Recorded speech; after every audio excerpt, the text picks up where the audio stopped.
Puji nama Tuhan Yesus, haleluya.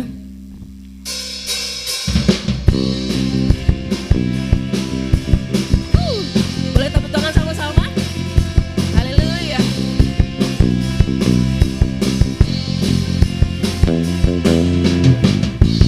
Firman terangi jalanku, amin. Perisai iman di setiap waktu, lindungiku dari. Boleh angkat tangan sama-sama, tak pernah ku ragu. Amin.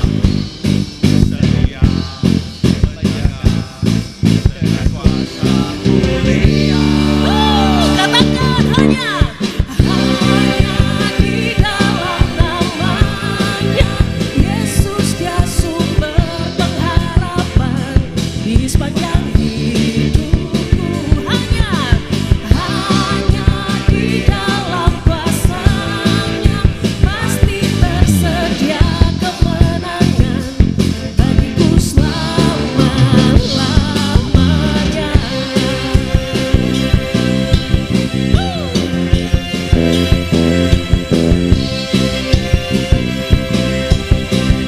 Sama-sama boleh suaranya lebih kencang, sama-sama katakan. Kebenaran yang bebaskan selalu berikanku kekuatan hadapi segala tantangan. Katakan dengan imanmu, tak pernah ku ragu, karena Kau bersamaku, setia menjaga dengan kuasa mulia.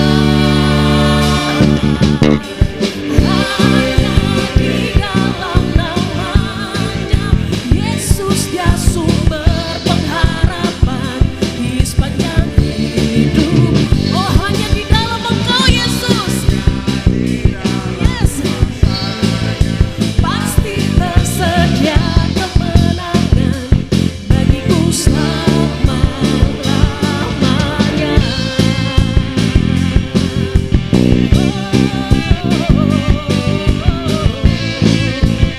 Kami percaya Tuhan, tak pernah kami ragukan Engkau Tuhan. Terima kasih Tuhan.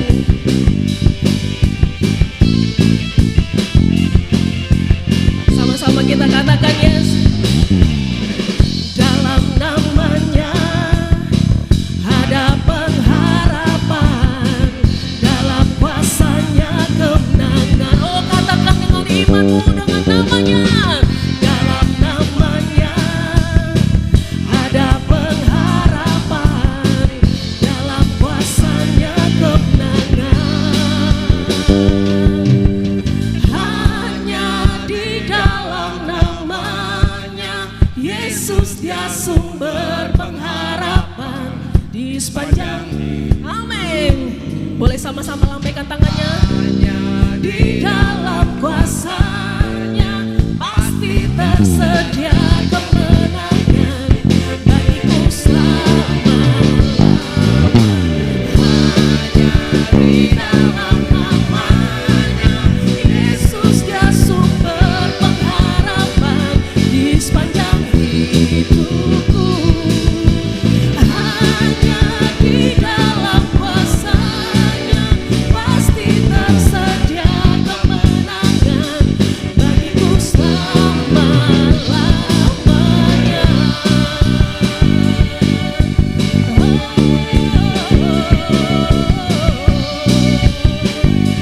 Boleh sama-sama kita kan dalam namanya ya. Sama-sama yes. Dalam namanya ada pengharapan, dalam kuasa-Nya kemenangan. Kita berikan sorak-sorai yang paling meriah untuk Yesus. Sebab itu kita hidup untuk memperkatakan setiap berkat Tuhan. Amin. Bilang berkat Tuhan dahsyat dalam hidup saya. Haleluya. Boleh tepuk tangan yang paling kencang untuk Tuhan pagi hari ini.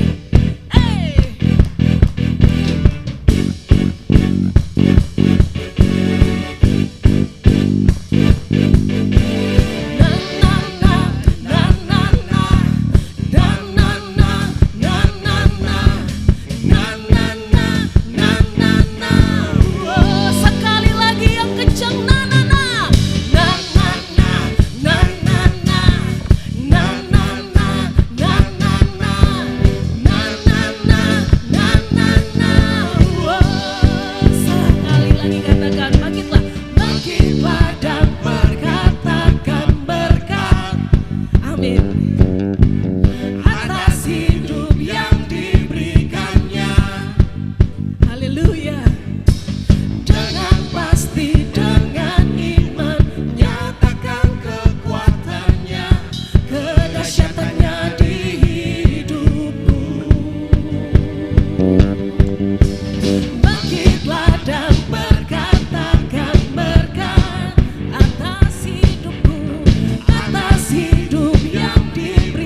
kedahsyatannya di hidupku Tuhan, kedahsyatannya di hidupku. Sama-sama boleh angkat tangan. Imanku berkata, Tuhanku hebat, Yesusku, Yesusku berkata, kuat melangkah bersama Dia.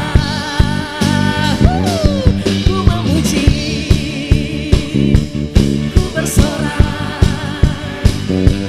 ku mengangkat tinggi panjinya, panji kemenangannya. Ku bernyanyi, ku bersorak, haleluya. Ku mengangkat tinggi panjinya, panji kemenangan. Ku menang,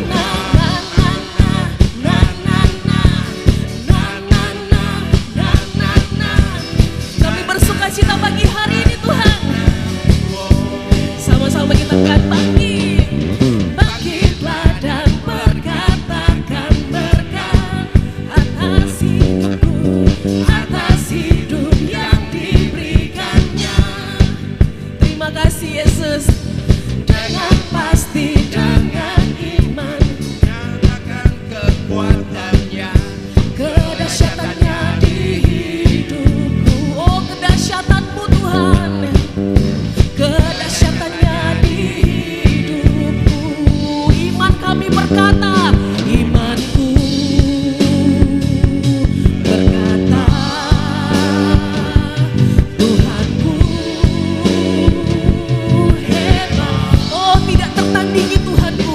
Yesusku berkata, kami kuat Tuhan, melangkah bersama Dia. Ku memuji, ku bersorak, ku mengangkat tinggi panjinya, panji kemenangannya. Ku bernyanyi, ku bersorak, katakan haleluya, haleluya. Ku mengangkat tinggi panjinya, panji kemenangan. Ku menang.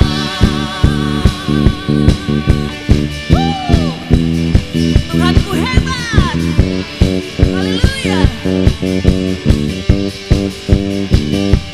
Yesus Tuhan, Engkau hebat, tidak satu pun Engkau seperti Tuhan Yesus. Sama-sama kita katakan, boleh angkat tangannya sama-sama. Imanku berkata, Tuhanku hebat, Yesusku imani berkata, kuat melangkah bersama Dia. Ku memuji, ku bersorak, ku mengangkat tinggi panjinya, panji kemenangannya. Ku bernyanyi, ku bersorak, haleluya. Ku mengangkat tinggi panjinya, panji kemenangan. Ku menang, ku menang, ku menang, ku menang. Kita berikan sorak-sorai buat Tuhan kita yang hebat. Haleluya. Tuhan kita hebat, amin. Silakan duduk Bapak Ibu semuanya, puji nama Tuhan. Puji nama Tuhan. Oke, untuk di minggu ini kita diberi kesempatan untuk Tuhan untuk boleh menjadi perpanjangan tangan. Kita boleh melakukan persembahan diakonia. Kita yang sudah diberkati Tuhan boleh menjadi berkat.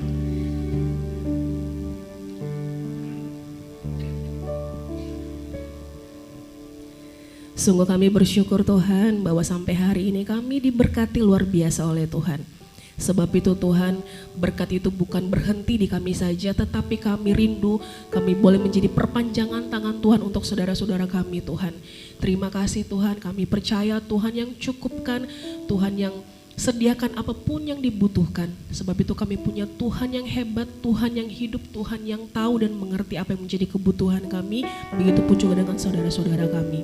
Terima kasih Tuhan Yesus, terimalah persembahan kami karena kami memberi dengan hati yang mengasihi. Hanya di dalam nama Yesus kami siap memberi. Haleluya, amin.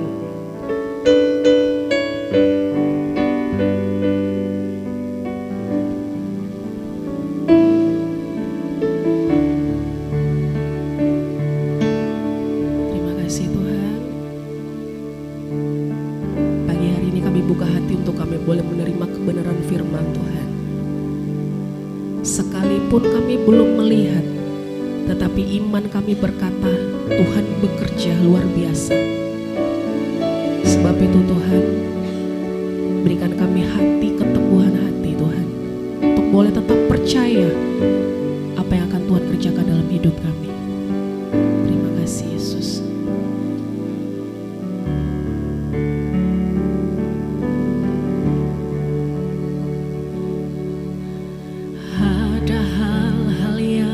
Tersembunyi yang tak ku mengerti terjadi di hidupku, yang ku pegang hanya janji-Mu. Ku percayakan hidupku, Tuhan kawal aku. Ku tahu meski ku tak melihat, mendatangkan kebaikan bagiku. Kan ku melihat segala perbuatanmu yang ajaib, jadikan semua indah pada waktunya.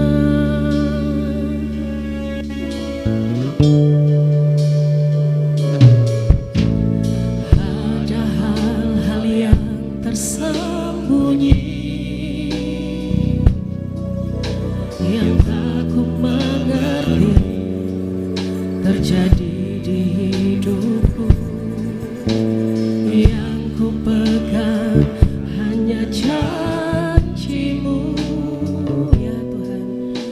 Ku percayakan hidupku, Tuhan kawal aku. Ku tawalah bekerja meski ku tak mendatangkan kebaikan bagiku.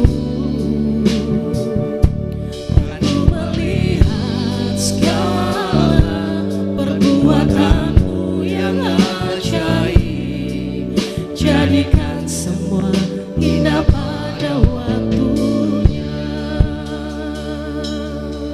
Terima kasih Yesusku Tuhan. Yang tersembunyi yang tak ku mengerti terjadi di hidupku, yang ku pegang hanya janji-Mu. Ku percayakan hidupku, Tuhan kawal aku. Tawalah bekerja meski ku tak melihat. Saya undang sama-sama bangkit berdiri. Kita sambut firman Tuhan kita yang dahsyat. Aku melihat segala perbuatanmu yang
indah pada waktunya. Haleluya. Terima kasih atas kehadiran-Mu Bapa. Karena firman-Mu mengatakan 2 atau 3 orang berkumpul maka Tuhan hadir. Kami percaya kalau Engkau hadir maka yang lemah dikuatkan, yang sakit disembuhkan, yang terikat dilepaskan. Berfirmanlah Bapa, hamba-Mu siap menyampaikan isi hati-Mu, anak-anak-Mu siap menerimanya. Pikiran sia-sia, kelemahan tubuh, hal-hal yang bukan dari Tuhan, kami tolak, kami hancurkan kuasanya di dalam nama Yesus. Terima kasih Bapa, dalam nama Tuhan Yesus, kami semua siap diberkati Tuhan. Yang siap diberkati Tuhan sama-sama katakan, amin. Silakan duduk kembali.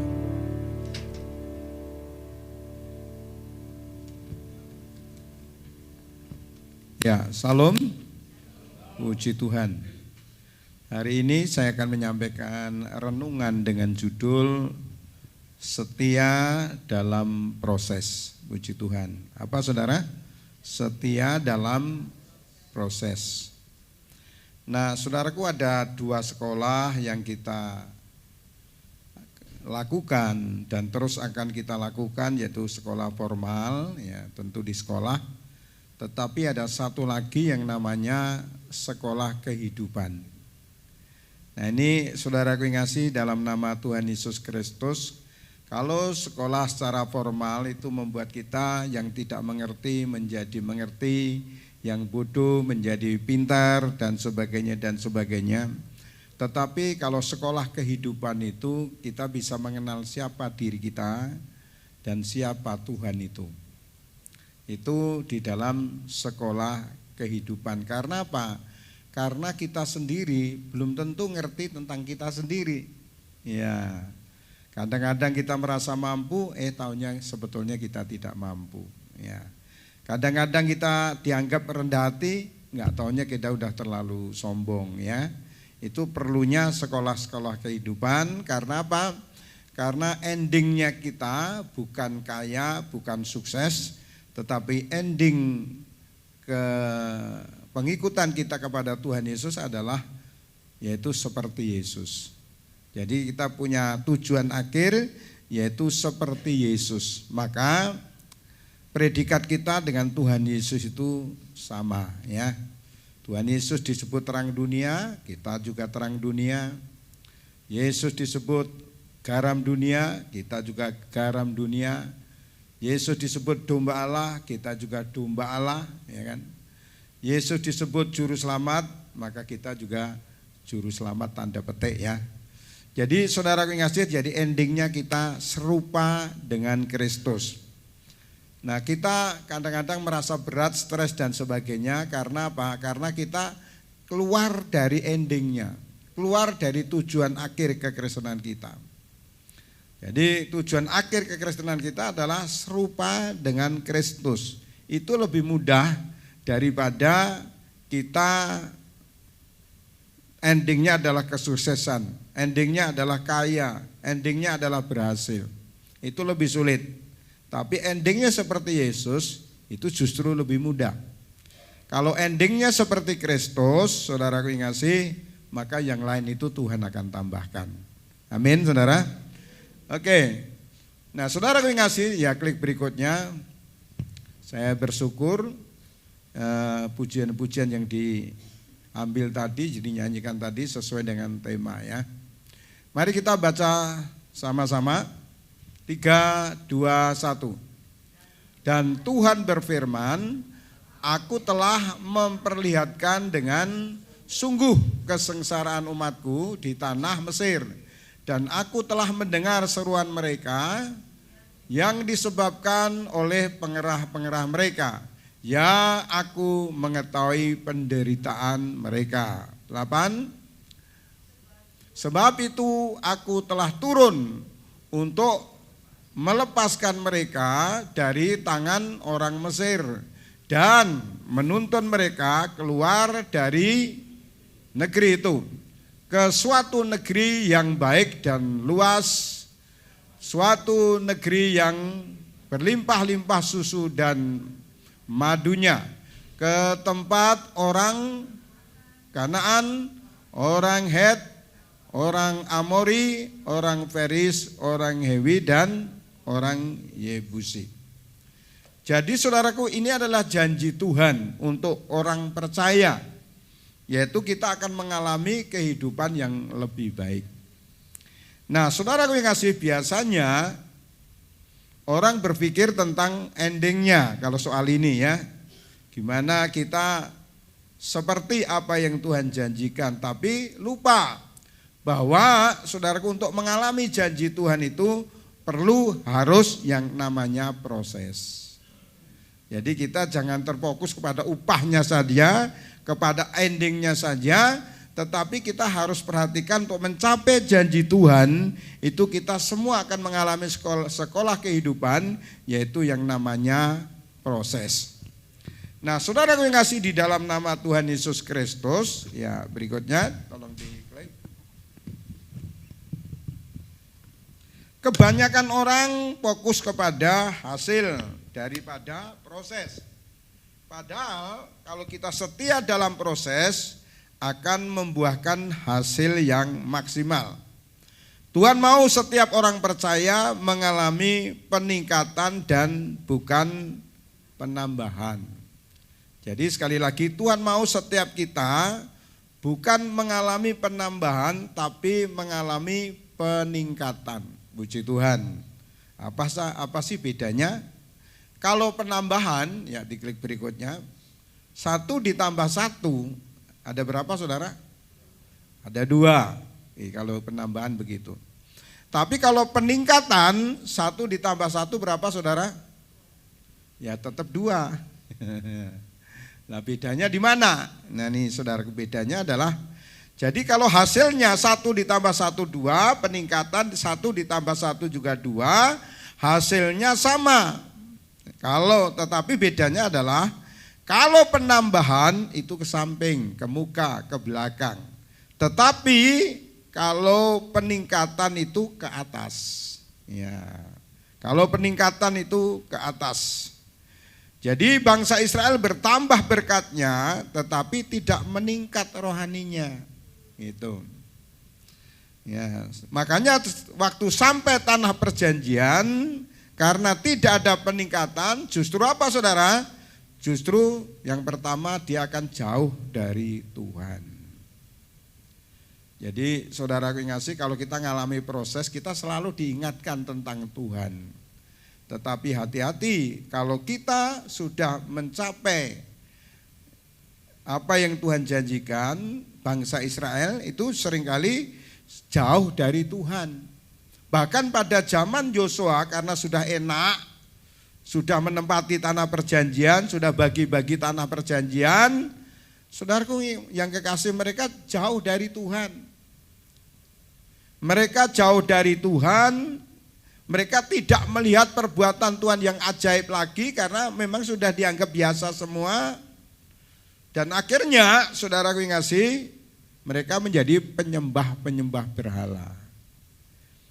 Jadi sekali lagi, kalau dalam zona nyaman, kita sudah sampai ke tanah perjanjian, hidup yang Tuhan janjikan kepada kita, kita harus berjaga-jaga. Kita tidak boleh hanya penambahan berkat Tuhan, tetapi Tuhan mau supaya kita meningkatkan rohani kita masing-masing. Kalau rohaninya tidak meningkat, saudara sampai tanah perjanjian, justru saudara akan terhilang. Justru saudara akan jauh dari Tuhan. Justru saudara akan melakukan hal-hal yang tidak baik. Bangsa Israel waktu tanah perjanjian jauh dari Tuhan, menjadi penyembah berhala, dan mereka secara rohani tidak berhasil menjadi pemenang. Nah, jadi saudara yang ngasih dalam nama Tuhan Yesus Kristus, ada 2 proses setiap orang percaya. Kita lihat dalam Amsal pasal 30 ayat 8 dan 9. Ya. Amsal pasal 30 ayat 8 dan 9. Kita baca sama-sama. 3, 2, 1. Jauhkanlah daripadaku kecurangan dan kebohongan. Jangan berikan kepadaku kemiskinan dan atau kekayaan. Biarkanlah aku menikmati makanan yang menjadi bagianku. 9. Supaya kalau aku kenyang, aku tidak menyangkalmu dan berkata, siapa Tuhan itu? Atau kalau aku miskin, aku menolak, aku mencuri dan mencemarkan nama Allahku.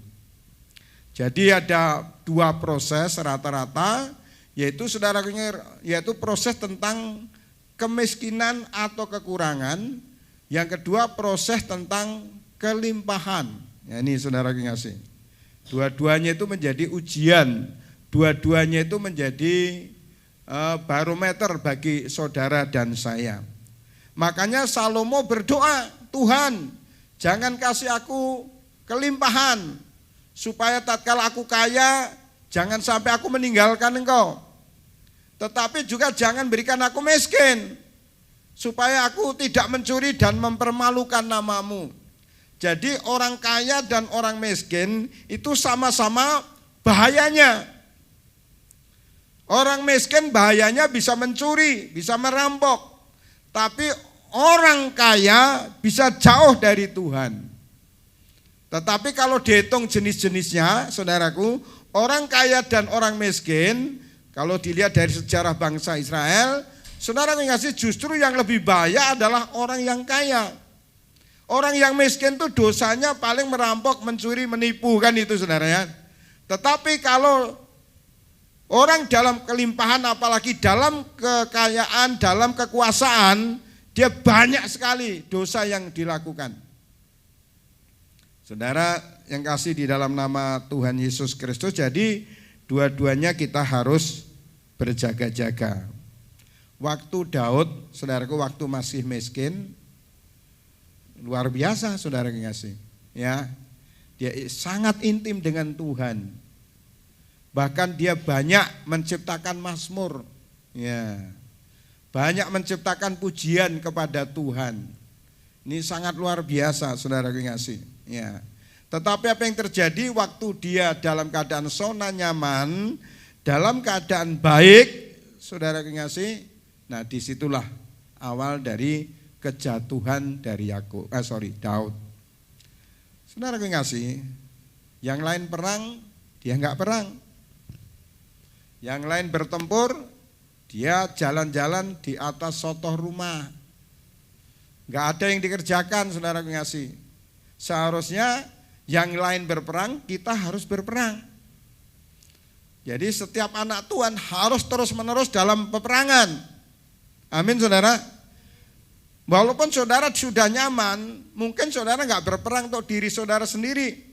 Tapi saudara bisa berperang untuk orang lain. Untuk orang Kristen yang lain, untuk teman kita yang sedang berperang, untuk teman kita yang sedang bergumul, untuk menasihati teman kita yang sedang lemah. Jadi kita harus terus-menerus dalam peperangan. Artinya ada sesuatu yang harus terus-menerus kita kerjakan supaya kita menjadi berkat bagi orang lain. Jangan sampai nanti seperti Daud. Ya. Daud jalan-jalan dan saudara kasih, dia akhirnya melihat orang mandi. Istrinya siapa saudara? Istrinya siapa? Istrinya Uria. Ini bukan YouTube saudara, ini live streaming. Ini nyata saudara kasih. Nah, dan apa yang terjadi? Akhirnya karena nggak ada yang dikerjakan, dia jatuh cinta sama Uria, istrinya Uria. Saya mau tanya, kira-kira istrinya Uria sama istrinya Daud cantik mana saudara? Ayo. Di situ dikatakan kan elok parasnya kan? Ya. Jadi elok parasnya. Ya.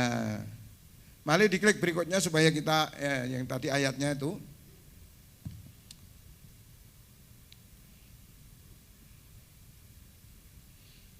Mari kita baca sama-sama. 3, 2, 1. Maka musuh kiranya mengejar aku sampai menangkap aku dan bukan 7 itu ya, kalau nggak salah 17 itu, hatiku siap ya. Mazmur 17 bisa dirubah.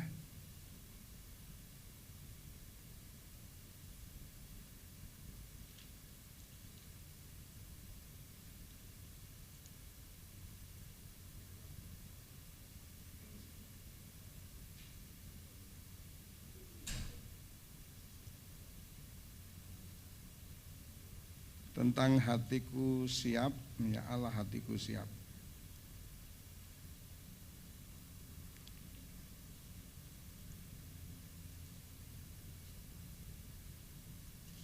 Hatiku siap, ya Allah hatiku siap. Saudara ingat ayatnya?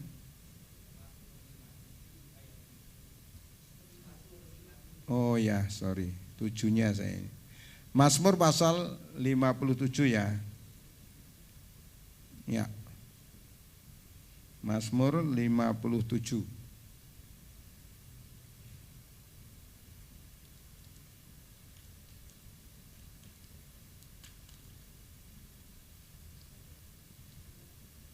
Ya, ayat 8. Mari kita baca 3, 2, 1. Hatiku siap, ya Allah hatiku siap. Aku mau menyanyi, aku mau bermazmur. Terus, bangunlah hai jiwaku, bangunlah hai gambus dan kecapi, aku mau membangunkan fajar. Jadi Daud, saudaraku yang kasih, ini betul-betul intim dengan Tuhan itu luar biasa. Ya. Sebelum fajar menyingsing, Daud sudah bangun. Kalau fajar menyingsing kira-kira jam berapa? Anggaplah jam 6. Berarti Daudnya bangunnya sebelum jam 6. Nah ini saudaraku yang kasih.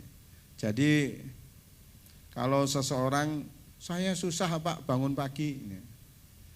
Nanti kalau saudara nggak biasa bangun pagi, akan dipaksa bangun pagi. Jangankan pagi, setengah malam pun saudara bisa bangun. Karena persoalan hidup, saudara kasih. Makanya lebih baik kita bangun pagi, kita memuji Tuhan karena mengasihi Tuhan, bukan karena kita sedang dalam pergumulan. Kita melakukan sesuatu karena mengasihi Tuhan itu lebih indah daripada dipaksa oleh keadaan. Haleluya. Ini Daud luar biasa. Jadi ciptakan mazmurnya itu sangat luar biasa. Nah, tapi waktu dia enak, ya klik berikutnya. 2 Samuel pasal 11 ayat 1. 3, 2, 1. Pada pergantian tahun, pada waktu raja-raja biasanya mau maju berperang, maka Daud menyuruh Yoab maju beserta orang-orangnya dan seluruh orang Israel. Mereka memusnahkan Bani Amon dan mengepung kota Raba, sedang Daud sendiri tinggal di Yerusalem. Yang lain berperang dia enak-enak. Ya, saya kan sudah banyak berperang, udah waktunya santai. Saya bilang sama saudara, harus berperang. Kalau saudara nggak berperang untuk diri sendiri, berperang sama yang lain. Puji Tuhan, amin saudara. Iya. Makanya tadi saya cerita dengan Pak Gembala, saya pernah ngobrol sama istri saya, ya serius ya guyon gitu kan. Saya bilang kalau Bapak Ibu Gembala di sini sudah enak, sudah bisnis, ya kenapa harus melayani padahal nggak menggembala pun itu banyak bisa diundang orang-orang untuk khotbah, gereja-gereja untuk khotbah. Kenapa harus menggembalakan? Karena panggilan Tuhan. Yang kedua, karena apa? Harus berperang. Karena kalau nggak berperang, bahaya ini. Jadi kita harus berperang, walaupun berperangnya untuk bukan kepentingan diri sendiri, tapi untuk kepentingan jiwa-jiwa supaya mereka tetap sehat, tetap kuat, tetap diberkati Tuhan. Ya. Terus berikutnya, sekali peristiwa pada waktu petang, ketika Daud bangun dari tempat pembaringannya, lalu berjalan-jalan di atas sotoh istana. Tampak kepadanya dari atas soto itu seorang perempuan sedang mandi. Perempuan itu sangat elok rupanya. Dan perempuan itu akhirnya diketahui istrinya siapa saudara? Istrinya Uria. Saya mau tanya, kira-kira istrinya Uria sama istrinya Daud ini cantik mana?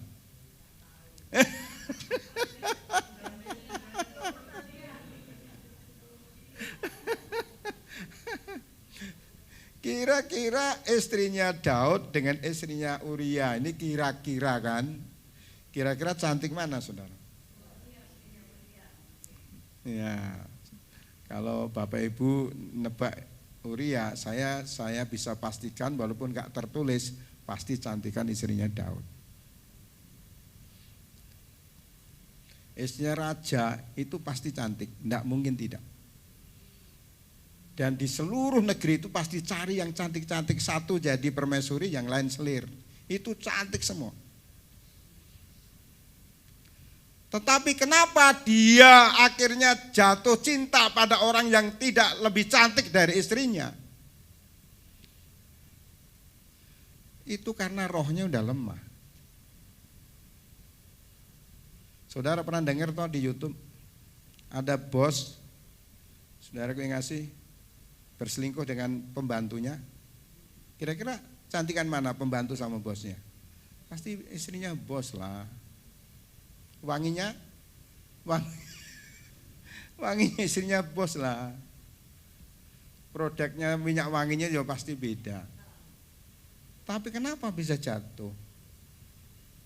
Karena apa saudara? Karena dia jauh dari Tuhan. Ya.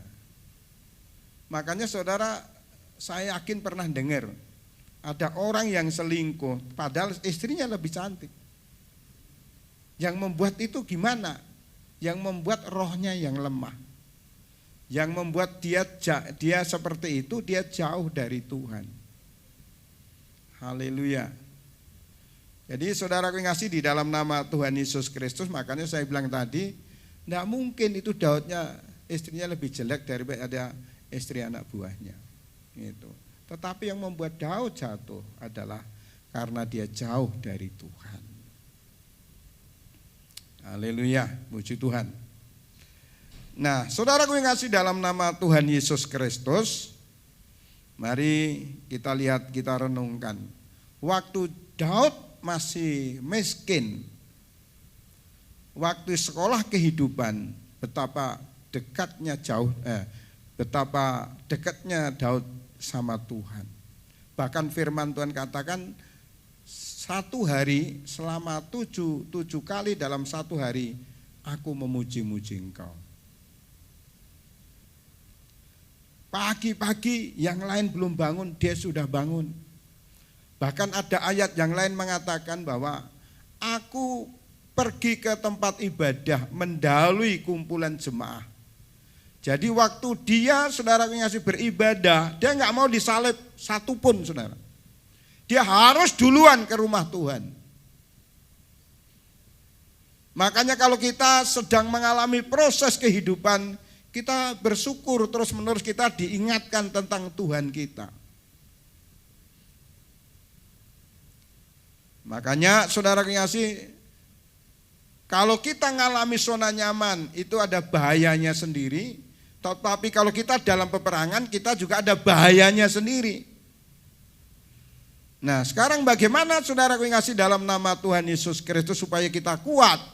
Supaya kita kuat adalah kita jangan membangun hidup kita dengan sesuatu yang bukan kebenaran.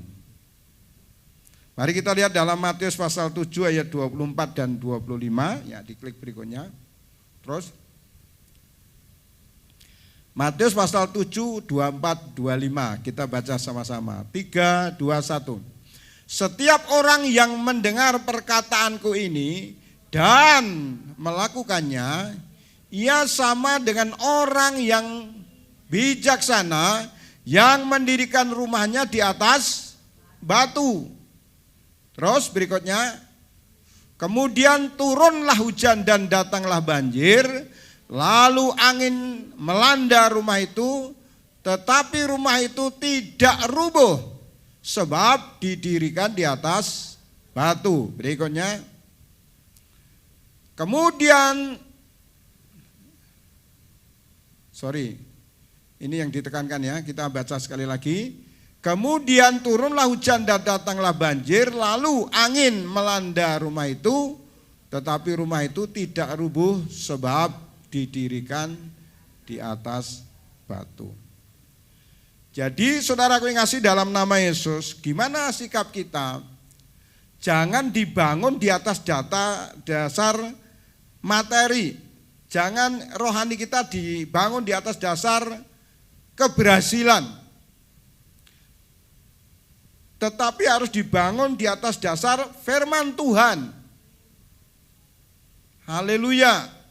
Kalau kita rohani kita bangun atas dasar firman Tuhan, bukan kepada kesuksesan apalagi materi, makanya tatkala saudara dan saya sedang sekolah dua-duanya, entah sedang sekolah kekurangan atau sedang sekolah kelimpahan, maka kita tetap kuat.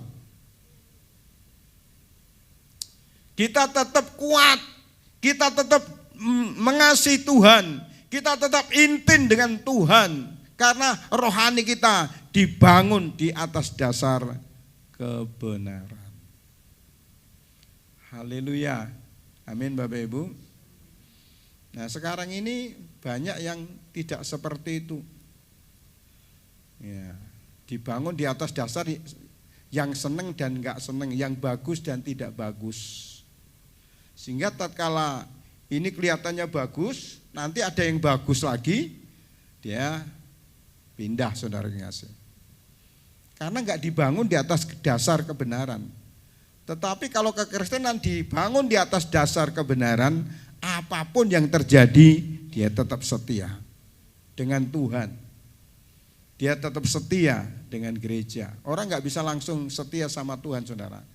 Dia harus dibangun setia dengan hal-hal yang lahiriah dulu, baru nanti bisa ke Tuhan. Dan Tuhan katakan, firman Tuhan katakan, kalau engkau mengasihi yang kelihatan saja enggak bisa, apalagi yang tidak kelihatan. Haleluya. Jadi saudaraku nanti tempat gereja juga gitu, nanti dibangun dari gereja yang bagus. Wah senang saudaraku ngasih. Jangankan waktu di gereja, di rumah pun sudah ngalami lawatan. Karena ke gerejanya menyenangkan. Tapi waktu ada gereja yang lebih besar, lebih bagus lagi, itu menjadi jelek sekali. Dia akan tidak setia. Makanya kekristenan kita harus dibangun di atas dasar firman. Pelayanan kita harus dibangun di atas dasar firman. Haleluya, puji Tuhan. Saya pernah dipanggil di kantornya gereja besar dan saya ditawarin, saudara kasih. Gimana Pak Gideon, mau tetap di Bali, mau di Jakarta, silahkan pilih yang mana. Kalau Pak Gideon mau dengan saya. Saya sedih saudara kasih. Sedih kenapa? Sedih saya enggak bisa memilih yang baik, yang menyenangkan. Tuhan tetapkan saya di tempat yang jemaat yang sederhana. Jadi tatkala saya mau pindah itu rasanya kok saya jadi merasa bersalah dengan Tuhan. Jadi seolah-olah Tuhan tanya sama saya, kamu cari apa? Kalau cari kenyamanan, kalau cari materi, ya saya bukan hamba Tuhan. Dan saya harus setia dengan apa yang Tuhan percayakan. Amin Bapak Ibu. Haleluya. Dan gereja pun gak bisa pilih loh saudara. Oh saya senang gereja ini, oh saya senang gereja ini, gak bisa saudara. Gereja itu Tuhan sudah tetapkan. Saudara harus di mana? Itu Tuhan yang tetapkan. Makanya istilah gereja dalam firman Tuhan itu di yang pertama diumpamakan seperti tubuh Kristus. Tubuh Kristus itu nggak bisa pilih, dia tubuh ini nggak bisa pilih. Aku nggak mau jadi tangan, aku jadi kaki saja, nggak bisa. Itu Tuhan sudah tetapkan. Yang kedua gereja diumpamakan seperti rumah, bangunan rumah. Kita nggak bisa, misalkan kita jadi jendela, lalu kita minta jadi soko guru atau kita jadi genteng, nggak bisa. Itu sudah ditetapkan Tuhan. Ya, Atau gereja yang nomor 3 adalah seperti keluarga. Ada bapak rohani, ada ibu rohani, ada kakak rohani, ada adik rohani. Dan itu gak bisa pilih, saudara kasih. Nah, karena sekarang esensi gereja itu sudah gak dilakukan lagi, makanya gereja menjadi kacau, saudara kasih. Nanti ada yang baru lagi, pindah lagi, ada yang baru lagi. Karena dia gak memahami apa itu gereja. Haleluya. Makanya kalau kebaktian di tempat saya, saudara kekasih, walaupun gerejanya sederhana, saya waktu mereka datang untuk menjadi anggota gereja, saya nggak langsung terima, saudara. Saya tunggu 7 bulan. 7 bulan. Saya bilang, loh, dia banyak gereja di luar yang bagus-bagus, ngapain kamu ke gereja saya? Gerejanya gereja mewah, gereja mepet sawah lagi. Ngapain ke gereja saya? Terus gelarnya gelarnya pendeta-pendeta sekarang kan udah S1, udah S2, ya S3, ya, udah doktor. Ngapain ke tempat saya? Pendetanya cuma S1 lagi.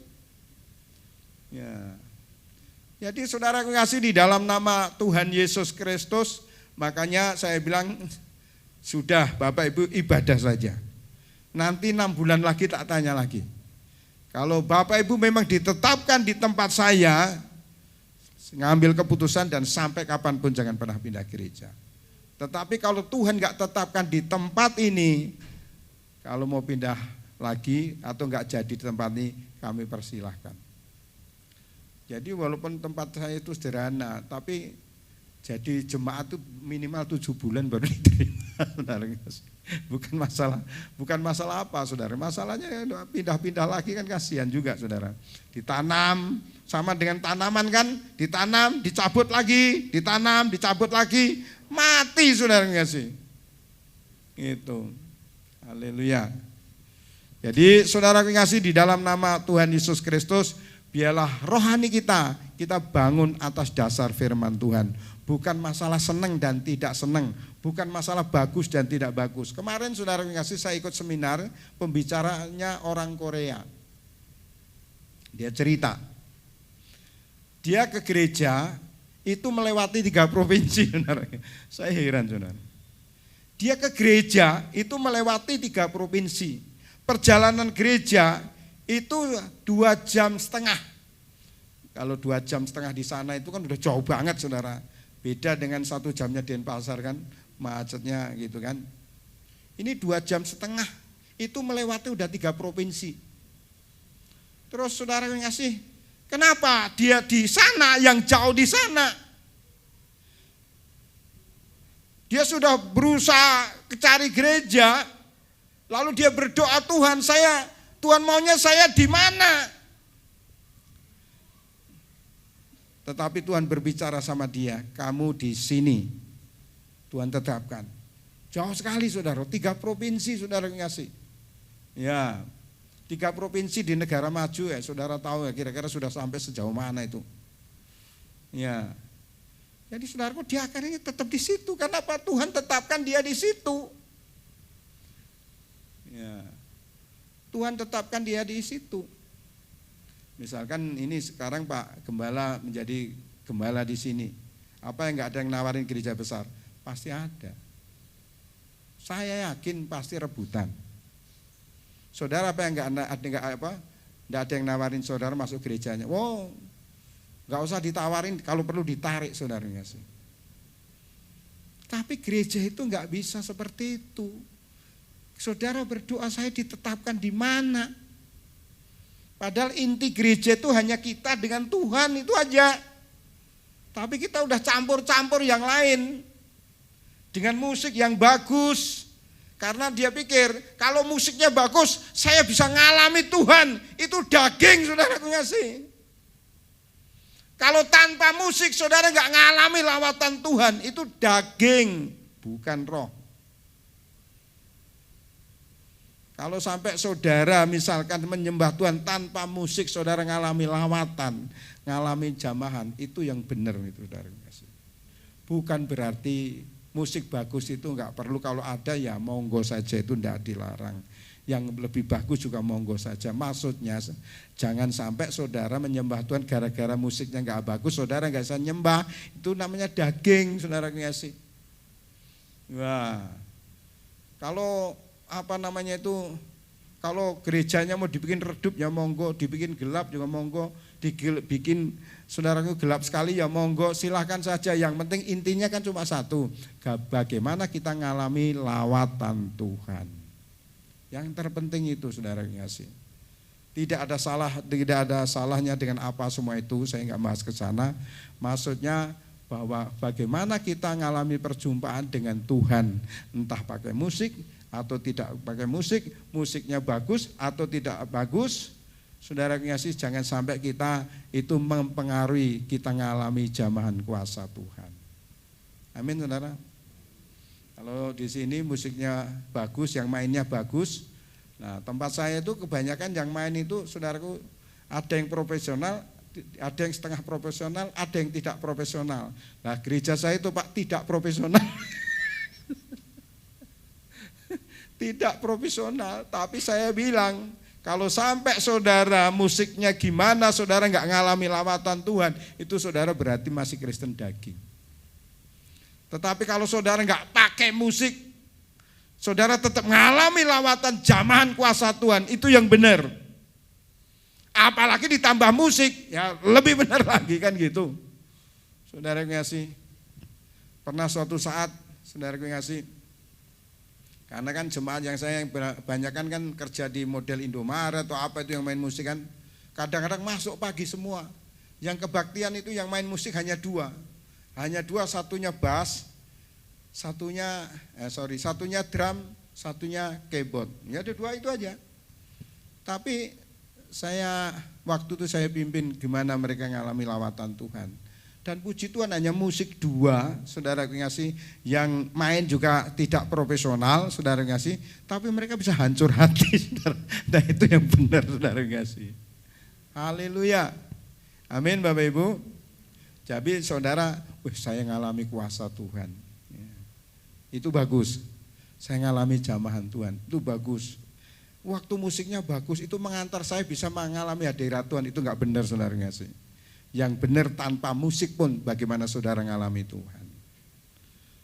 Jadi masih perasaan, berarti itu masih daging. Haleluya, puji Tuhan.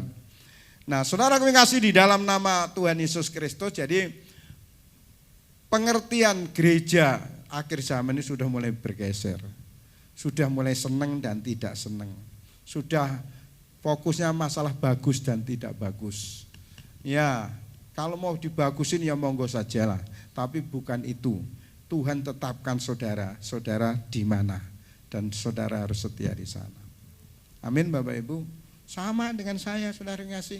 Saya jemaat yang saya lain itu jualan tape, jualan kerupuk, jualan apa lagi ngasih. Ya sampai hari ini pun saya juga nggak ngambil perpuluhan, saudara ngasih, karena nggak tega. Ya. Tapi saya harus setia.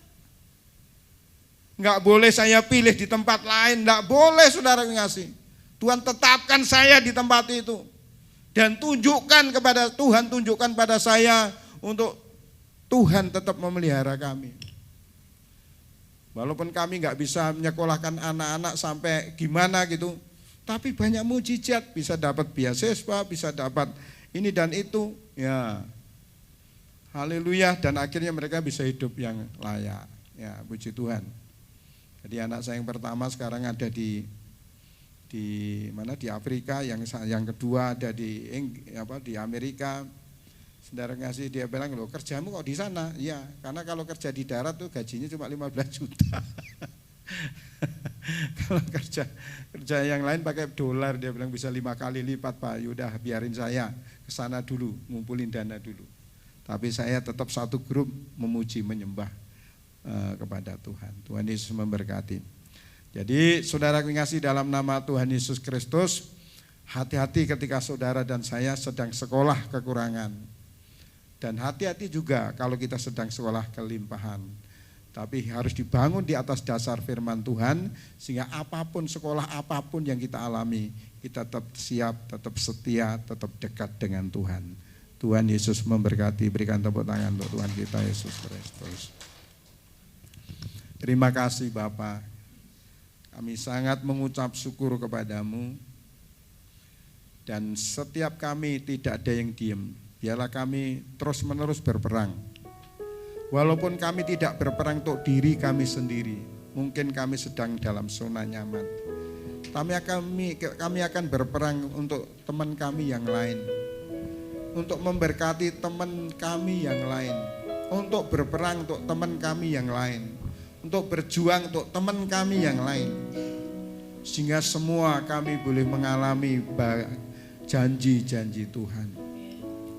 Karena tatkala mereka tidak berperang dan tidak menang, mereka akan dipermainkan iblis. Mereka akan dipermainkan situasi. Dan biarlah kami semua memahami tentang esensi gereja, yaitu hanya kami dengan Bapa, hanya kami dengan Yesus, hanya kami dengan Roh Kudus. Ajari kami menikmati pengiringan kami dimanapun kami berada, entah di jalan, entah di kebun, entah di dalam bisnis, entah di rumah, kami tetap mengalami lawatan Tuhan. Haleluya. Jalanmu tak terselami oleh setiap hati kami. Namun satu hal ku percaya, ada rencana yang indah. Oh, tiada terduga kasih-Mu, heran dan besar bagiku. Arti kehadiran-Mu, arti kehadiran-Mu selalu nyata di dalam hidupku. Penyertaan-Mu, penyertaan-Mu sempurna, rancangan-Mu penuh damai, aman dan sejahtera. Walau di tengah badai, ingin ku selalu bersama, rasakan keindahan arti kehadiran-Mu Tuhan. Dalam keadaan apapun, asalkan rohani kita dibangun di atas dasar firman Tuhan, maka kita akan mengalami keindahan pengiringan kita dengan Tuhan. Walaupun kita sedang bergumul, walaupun kita sedang kekurangan, walaupun kita sedang mengalami kelimpahan, maka kita tetap akan menikmati keindahan bersama dengan Tuhan. Karena rohani kita dibangun di atas dasar firman Tuhan. Oh, kita akan bangkit berdiri. Oh, jalan-Mu tak terselami oleh setiap hati kami. Namun satu hal ku percaya,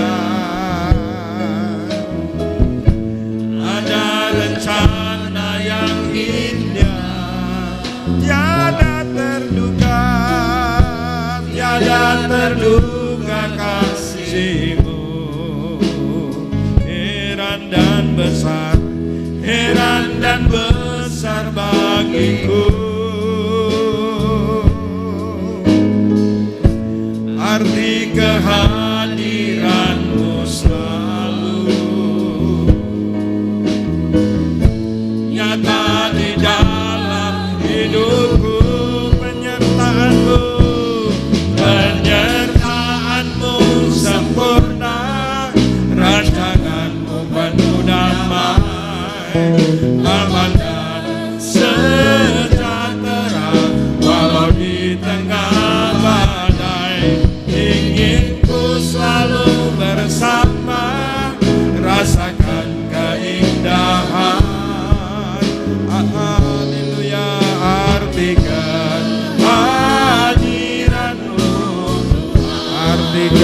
kehadiranmu, arti kehadiranmu, arti kehadiranmu, arti kehadiranmu,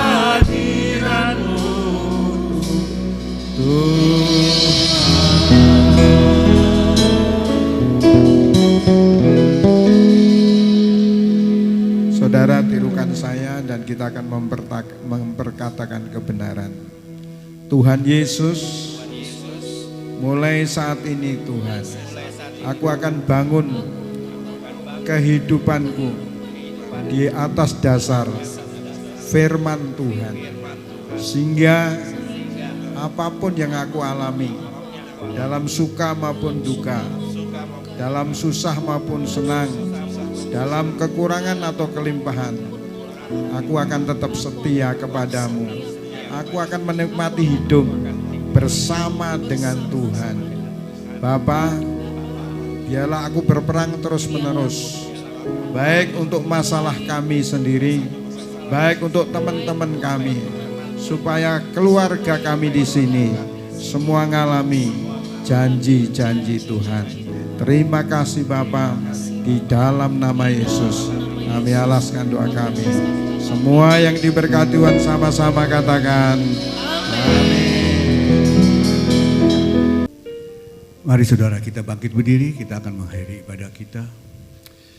Bapak kembali mengucap syukur kepadamu Tuhan, oleh karena kasih kemurahan Tuhan, karena Engkau hadir di tengah-tengah kami, maka ibadah boleh berjalan dengan tertib dan penuh sukacita. Kami bersyukur untuk firman Tuhan yang telah ditaburkan, dan kami percaya firman itu tidak akan kembali dengan sia-sia. Karena kami tahu hidup ini adalah sebuah perjuangan, di mana setiap hari kami harus diperhadapkan dengan berbagai macam masalah. Itulah namanya proses. Dan Tuhan tidak mau semuanya berjalan dengan instan. Oleh karena itu, kita dalam hidup ini, dalam perjalanan hidup ini, kita harus mengandalkan Tuhan. Karena segala sesuatu akan terasa ringan kalau kita jalani bersama dengan Tuhan. Terima kasih Bapak untuk firman-Mu, hambanya juga diberkati, dilindungi. Tuhan berikan perlindungan yang sempurna atas hambanya. Dan juga untuk setiap jemaat yang hadir, kami percaya mereka semua diberkati oleh firman Tuhan.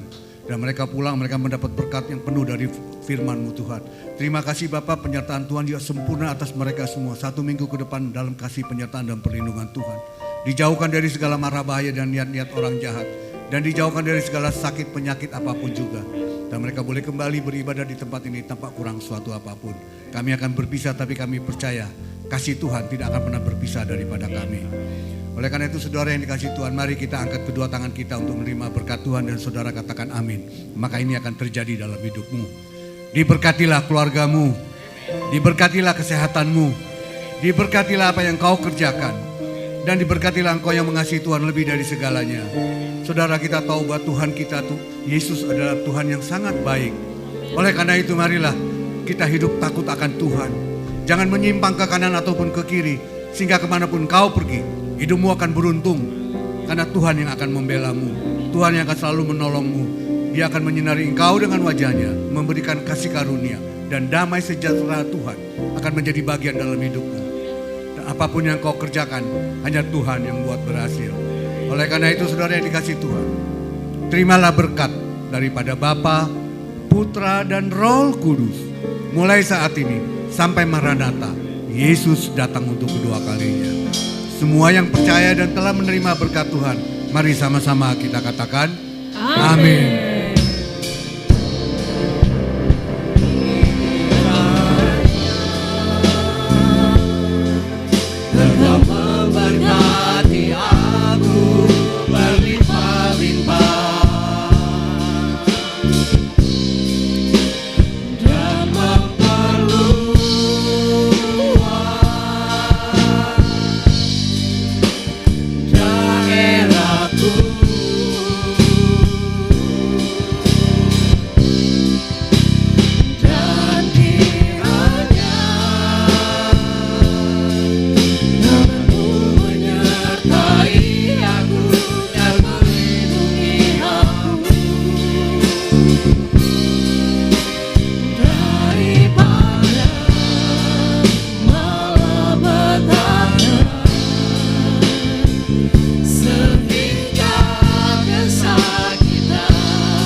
dan menjaga